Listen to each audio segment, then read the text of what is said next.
What is up, guys? Welcome back to another UFC prediction video.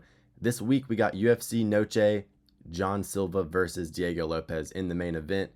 Not the greatest card overall, but without any further ado, we're going to go ahead and get into the full card predictions. All right, our first fight on the card, we got Rodrigo Sezinando versus Daniil Donchenko.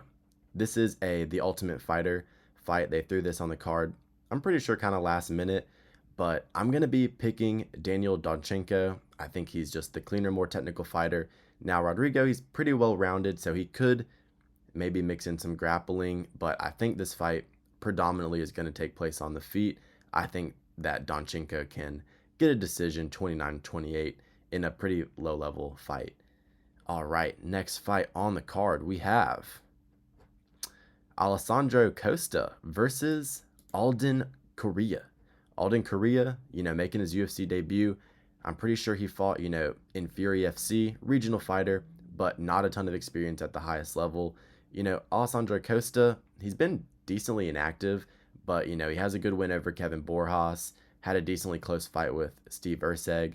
So, look, I'm going to take Alessandro Costa to get the job done here. Flyweight fight, it might be competitive. I really haven't looked too much into Korea's game, but, look, I'm going to be taking Costa to get the job done here. He's a pretty decent fighter, just hasn't been super active.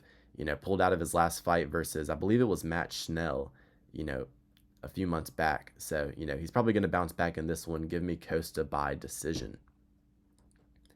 All right, next fight on the card. Interesting bout here. Cedricus Dumas versus Zachary Reese. Zachary Reese had a good submission on the Contender Series, got slam TKO'd by Cody Brundage in his UFC debut. That was a terrible look. He does kind of have a bad habit of playing too much in the guard. We saw that in his last loss versus Azamat Bikoev. Got ground and pound TKO'd there. Bounced back with a win against Todorovic. Lackluster decision. Really, didn't look improved with his wrestling defense. I mean, slightly improved, but still against a level of fighter like Todorovic, you'd expect him to maybe have a little more success. His striking, his kicks at range, Muay Thai techniques are decent.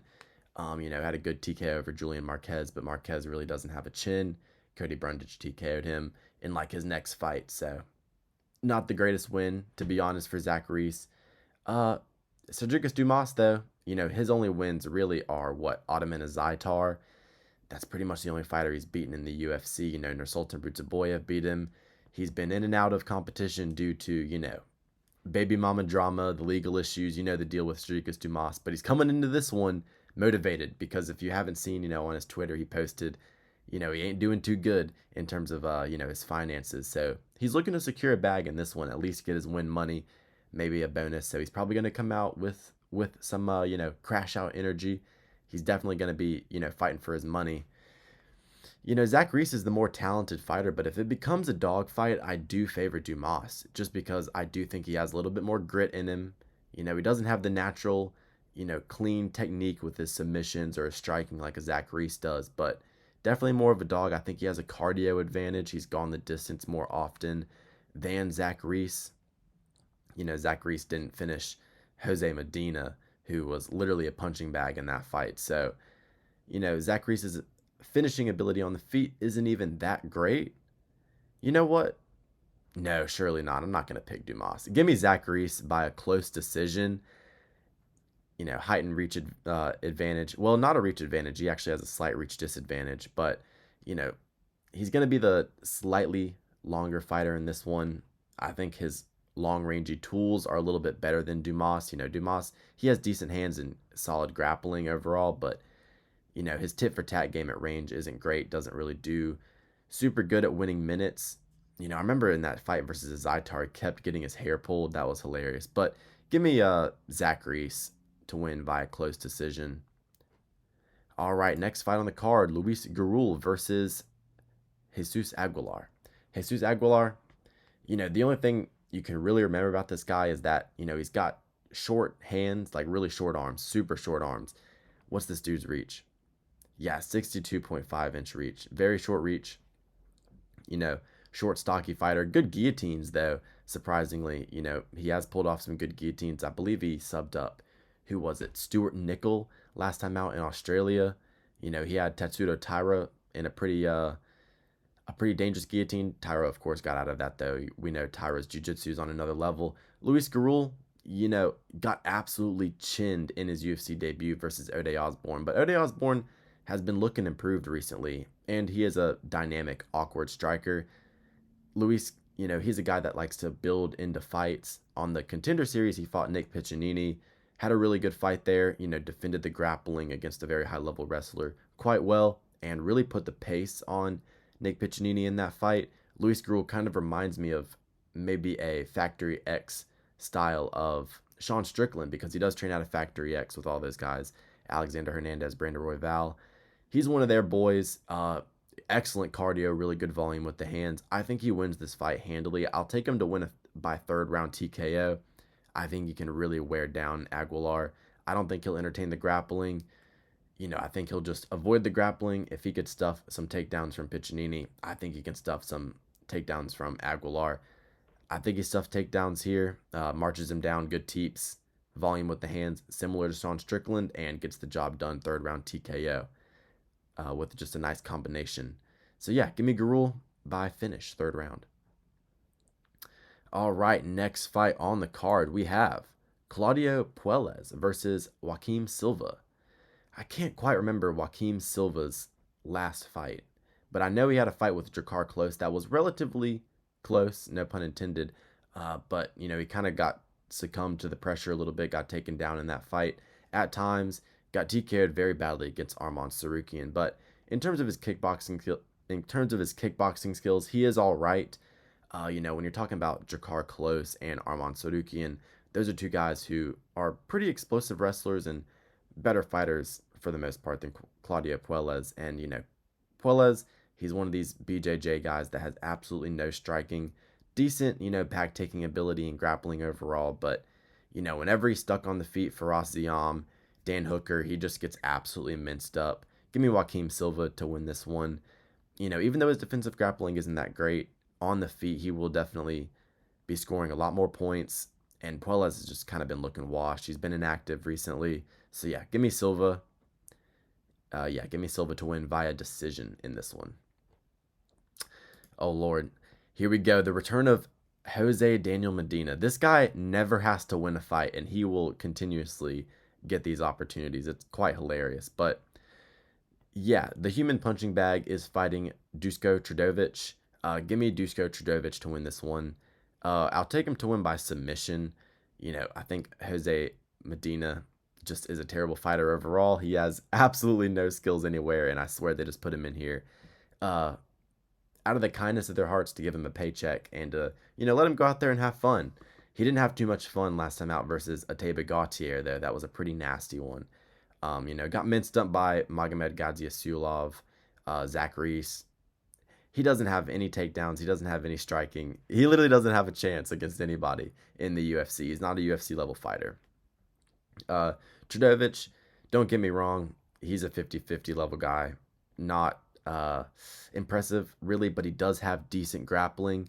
I say he gets this fight to the mat, and he's able to sub Medina in this one. So, yeah, that's what I'll take. Todorovic by submission. Next fight on the card, the Great Ape, Alexander Hernandez versus Carlos Diego Ferreira. I'm going to take Alexander Hernandez to win this one. Diego Ferreira didn't look good last time out versus Grant Dawson, and I know it's a completely different stylistic matchup, and Grant Dawson, he'll smother you with the grappling. He looked great versus Mateus Rebecki, but Mateus Rebecki did just drop a fight to Chris Duncan. How did that dude beat Oralbai? Maybe Oralbai isn't that good, but, look, Alexander Hernandez, he did decent in his fight versus Chase Hooper. Well, more than decent, got a first-round TKO. He's on a decent little win streak, beating, who was it, Austin Hubbard, and he beat someone else by split decision, Kurt Hollabaugh, and also, Chase Hooper by TKO. I don't like the losses he's taken earlier in his career. Billy Aljo, Damon Jackson are really lower-level losses. I don't like that whatsoever, but I do prefer him in the lightweight division. I think that's better for him. I think he, hits harder, doesn't have to worry about cutting that extra weight. Give me Hernandez here, younger, faster, definitely a talented striker regardless of, cardio issues and stuff. This fight isn't at elevation or anything like that. Does train at elevation in Colorado, but he does still struggle with the cardio. Ferreira might break him late, but I think that Hernandez is kind of actually starting to put things together later in his career, funnily enough. But I'll take him to win this one, by decision. Diego Ferreira is super tough, so I won't call a finish in this one. I don't really see many fighters finishing Diego Ferreira unless they really have the X factor with the power or the submissions. But yeah, I'll take Hernandez to win a decision here. His striking is solid. Takedown defense, it's all right initially until he gets tired, and I don't think he'll completely break until late in this fight. He'll bank the first 2 rounds and then lose the third. All right, next fight on the card, Santiago Luna versus Quang Lee. Santiago Luna, he's an undefeated fighter. I think he's 6 or 7-0. Look, haven't done too much research on him. Quang Lee, solid fighter. He had a good win over. He lost to Long Zhao, and then he did defeat Gaston Bolaños in his last fight by submission. He has decent grappling, solid submission ability. He did drop his UFC debut, however. I forgot who it was to. I think it was to Chris Gutierrez by decision. So the striking, if it stays on the feet, you can get the better of the striking, but, he is a solid grappler. He's a well-rounded fighter. To be honest, I would definitely be lying if I said I did a lot of tape study on Santiago Luna. This isn't a fight that I'm looking to bet or anything like that. And yeah, he's relatively unknown, but shit, it's the Noche card. He's getting put in a position to win. But however, I'm going to take Quang Lee because, I think Gaston Bolaños is a decent fighter who beat, what was the little dude's name? Cortavius Romeus. He beat Cortavius Romeus by decision. Gaston Bolaños, that is, where he displayed a lot of grappling improvements in his game, and then Quang Lee went out there and absolutely easily destroyed him with the grappling. So Quang Lee, I'll pick him by sub. I'll pick Quang Lee by sub. Maybe Santiago Luna is an absolute killer, and I don't know. But yeah, maybe this is a casual pick, but I'm taking Quang Lee by sub. All right, next fight on the card, KG versus Dustin Stoltzfus. KG and Dustin Stoltzfus have both been around forever. Stoltzfus, I'm pretty sure he's coming off of, a loss to Nursultan Rudzaboyev. KG coming off of a loss to Joe Bodybags Pfeiffer. He beat D-Rod in his fight before that, which has kind of aged well. D-Rod's been looking good recently. And Stoltzfus, he did knock out Marc-Andre Barriute. Not a terrible win there. Decent little win. Did get spinning elbowed horrifically by Bruno Ferreira, though. That was a nasty loss there. He's taken his fair share of losses, and I'm going to be taking KG to win here. Look, realistically, Dustin Stoltzfus, he's just not on the level of Kelvin Gastelum, even though KG's washed compared to how he used to be, when he was knocking out Bisping and fighting Izzy. At the end of the day, KG is a ranked level fighter. He's able to beat guys like Chris Curtis. He's able to hang in there with guys like Izzy, knocking out Bisping back in the day. Beat D-Rod. Dustin Stoltzfus, look, he's just kind of a C-level fighter in the UFC at the end of the day. So yeah, he's just good enough to keep a contract. KG, he's been around at the highest level. As long as he doesn't completely fumble this one, he should be able to get inside with his boxing and, use his wrestling a little bit. As long as he doesn't come, even if he does come in fat, half the time the weight advantage helps him, I swear. But yeah, Stoltzfus, he's not really better anywhere than KG. He does have a decent, grappling game, but KG's okay with the wrestling. Okay enough for me not to worry about it. Kelvin wins this one via, you know what? I'll take Kelvin Gastelum to get a rare TKO in this one. I got a feeling they kind of start to slug, get a little bit aggressive, and KG gets a knockout in this one. So yeah, second round TKO for KG. Next fight on the card, Jared Gordon versus Rafa Garcia. Rafa Garcia, last time out, it was a crafty veteran in the outing where it was a really, really boring fight against, oh my God, he has the mustache, Vince Pichel. Vince Pichel versus Rafa Garcia. Low-level fight, not a lot of output. Garcia, really all he has to bring to the table is some hands. Jim Miller subbed him up back in the day. Pretty low-level fighter, just to be honest. They're kind of just throwing him on here because he has the last name Garcia, let's be real. Jared Gordon's going to win this fight, beat Paddy Pimblett. Had a great win last time out versus Thiago Moises, knocked him out in a beautiful performance there. Got robbed versus Nazarite Haqparast, which is a win that has aged well. Haqparast beat Ribovic. I think Jared Gordon, he's been around a long time. He's well-rounded enough with the grappling. Rafa Garcia isn't even going to threaten that whatsoever. I mean, if you're beating Paddy Pimblett, you're going to beat Rafa Garcia. Let's just be real. The boxing is where this fight is going to take place, and Jared Gordon has great hands, and he's going to win this one. So yeah, give me Jared Gordon. A lot craftier in the pocket, heavier hands as well, more knockout potential, tough as a dog as well. I think does Jared Gordon train out there in Philly with Body Bags and Sean? I can't quite remember, but yeah, give me Jared Gordon to beat Rafa Garcia, and I'll actually take him to beat him by knockout. I'll take him to win by knockout, and I'll take it to happen in round 2 again. Round 2 knockouts back to back. Yeah, give me Jared Gordon knocking out Rafa Garcia here in this one. All right, we got a good little fight here. Rob Font versus David Martinez. David Martinez stepping in for Raul Rosas Jr. Rosas Jr. had to pull out. I'm actually going to take David Martinez here. I've been picking against Rob Font, and I've been getting him wrong recently. He's not a guy that I'll bet against, but, I'm actually going to pick David Martinez in this one. He had a really good fight versus Xavier Franklin on the Contender Series. Now, I understand that Xavier Franklin isn't near the level of Rob Font with the pressure, with the boxing, with the fight IQ, the uppercuts, the jab, everything Rob Font brings to the table. Nice teep kicks up the middle. He can offensively grapple if he has to. You look at the Cody Garbrandt fight. But David Martinez, nasty shot selection on the feet. Really good low kicks. I think on the feet, he's going to have a lot more tools if he can avoid, getting backed up too much, which Rob Font is very, very good at doing to people. You saw in the Kyler Phillips fight, he was able to do that successfully. John Matsumoto fight, able to do that successfully. He could definitely do that to David Martinez here. Martinez kind of has that like karate taekwondo style where, the stance and the footwork kind of is prone to getting backed up at times. Leaves the hands down at times, but he strikes with a lot of intensity, with a lot of grit, really bites down on the mouthpiece, good combinations, works the body, nasty leg kicks, got a really good knockout last time out versus, it was a lower level fighter, I forget the guy's name to be honest, but yeah, good right hand down the pipe, starched him easily. It was a, lower level Brazilian fighter, but, I'm going to take David Martinez here. Short notice is definitely a concern, especially considering that he is a doctor outside of his fighting career. So he might not be a guy that is in 100% fight shape year round, like, someone who steps in on short notice quite often, a Sean Strickland or something like that. Someone who can, go at a week's notice, a Dan Ige, guys like that. He might not be that type of fighter just because of his dedications outside of the cage. So maybe the cardio isn't going to be there. Maybe Rob Font weathers an early storm and then easily outboxes him the last 2 rounds. That could definitely happen.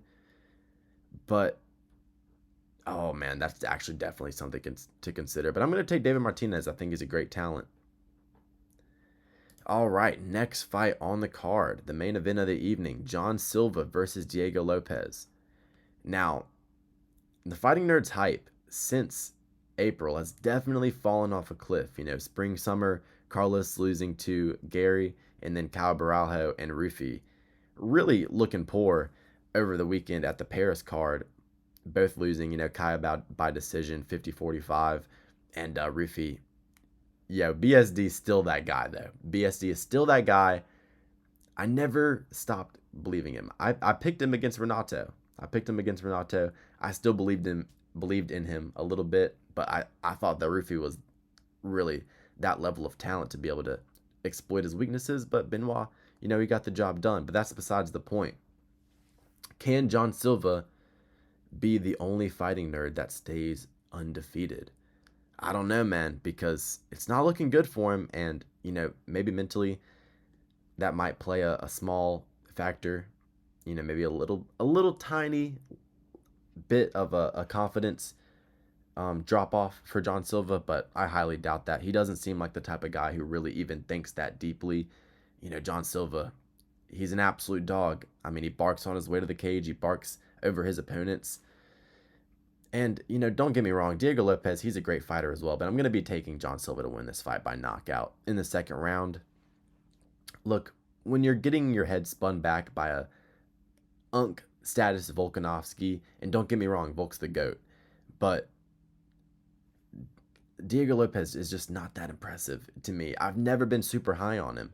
I've never been, overly, you know, I've never been bullish on Diego Lopes, to be fair.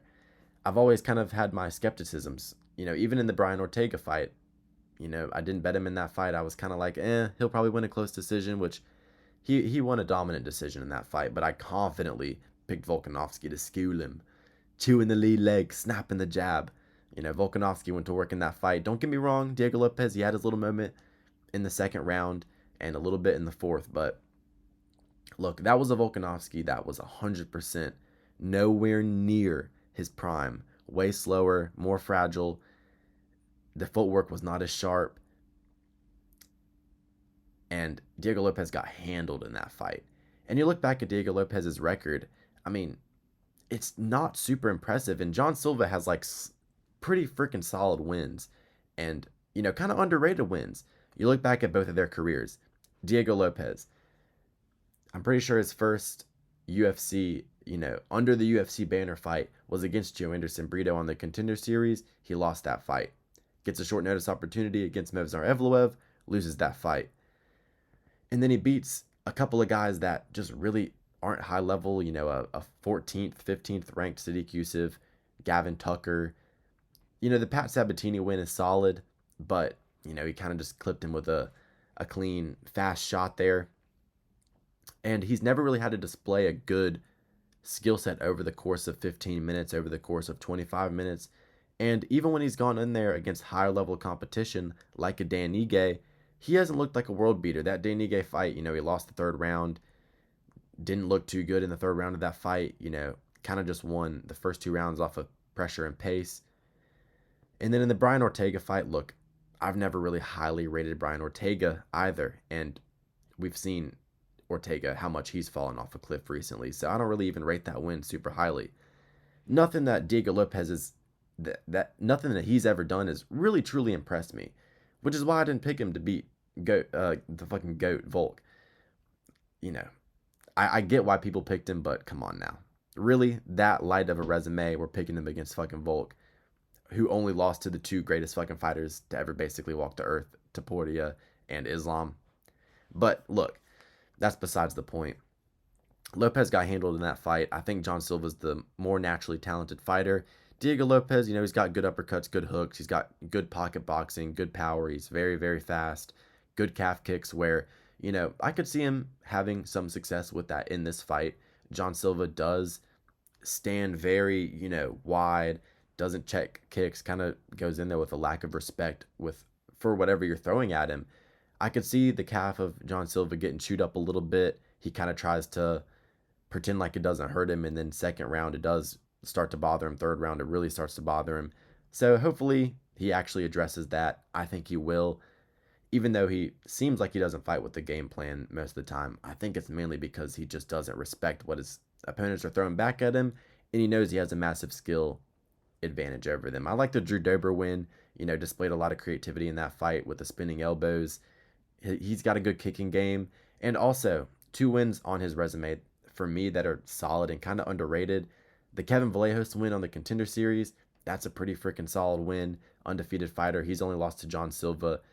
They had a very competitive fight where, John Silva really mixed it up on him. And I'm pretty sure he took one judge's scorecard 30-27 and then the other to 29-28. So he dominantly beat Kevin Vallejos, which is a crazy good win, which is going to age like fine wine for him. That's going to age like fine wine for him. And look, the Melsik Bagdasaryan win, he's not a terrible fighter. He's a good striker, good kickboxer. Although he's been inactive and hasn't really made a name for himself in the UFC, he's only really lost due to grappling before the John Silva fight. And John Silva handled him on the feet easy, made him look like an amateur. The Bryce Mitchell fight, that's a fucking dog walking if I've ever seen one. And I actually wanted Bryce Mitchell to win that fight. And I picked him to win that fight only because I wanted him to win. I knew John Silva was going to catch a body in that one.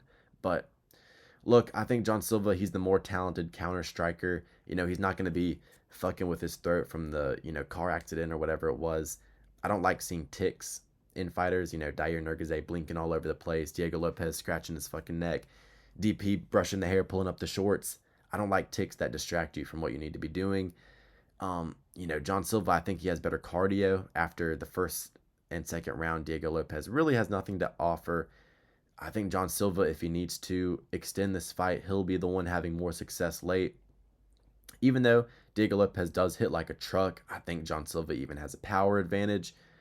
I think his defense is way better. His head movement is a lot better, which does lead him to countering a lot better. Diego Lopes is just kind of in the high guard, looking to catch, you know, take one to land one type of style.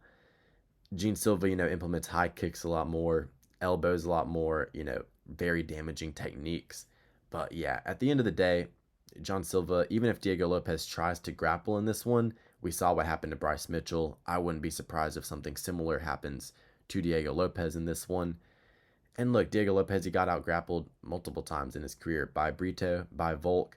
I wouldn't be surprised if John Silva out grapples him and subs him. But yeah, I'm pretty confident John Silva remains the only fighting nerd undefeated in the UFC this weekend. He's going to carry the torch. He's going to make it to the belt. And yeah, give me John Silva to win this one via round 2 TKO. Hope you guys enjoyed the video. If you did, like and subscribe. That would mean a lot to me. And have a great rest of your day. Enjoy the card this weekend.